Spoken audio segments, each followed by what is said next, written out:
সাকিব খান কোনো না কোনো কারণে শিরোনামে থেকেই যান। কখনো প্রযোজক তার বিরুদ্ধে অভিযোগ আনেন, কখনো স্ত্রীর সঙ্গে ঝামেলার কারণে।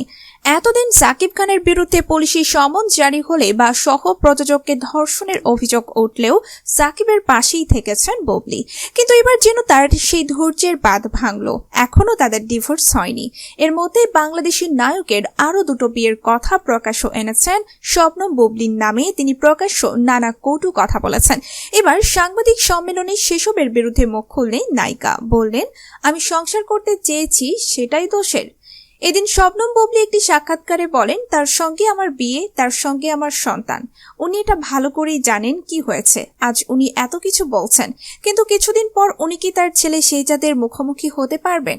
তাকে কি জবাব দিতে পারবেন?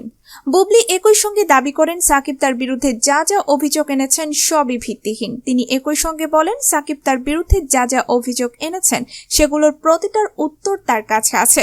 বুবলি তিনি স্পষ্টতই জানান, তবে স্বামী তথা অভিনেতা সবসময় চান তাকে নিচু দেখাতে, হেয় প্রতিপন্ন করতে।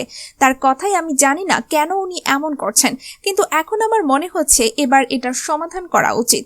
উনি যদি এই মিথ্যা অভিযোগগুলো তার সন্তানের মায়ের নামে এনে নিজের পুরুষত্ব প্রমাণ করতে চান তাহলে কিছু বলার নেই। একজন পুরুষ যদি তার সন্তানের মাকে ঘাড় ধাক্কা দিয়ে বের করে দেন বাড়ি থেকে, তাহলে কি তাতে তার পুরুষত্ব প্রমাণিত হয়?